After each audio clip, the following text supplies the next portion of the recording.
এ পর্যায়ে metal presence কৃষি সংবাদ সুজলা সুফলা।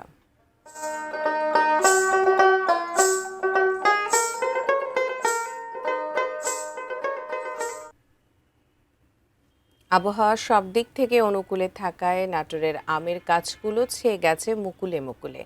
নাটোর জেলার আম উৎপাদনের প্রধান ৩ উপজেলা বাগাতিপাড়া, লালপুর ও বড়াইগ্রাম। কৃষকরা বলছেন এবার আবহাওয়া সব দিক থেকে অনুকূলে। ভালো ফলনের আশায় সেচ সহ নানা পরিচর্যা চালিয়ে যাচ্ছেন তারা। শেষ পর্যন্ত আবহাওয়া ভালো থাকলে বাম্পার ফলনের আশা চাষি ও কৃষি বিভাগের।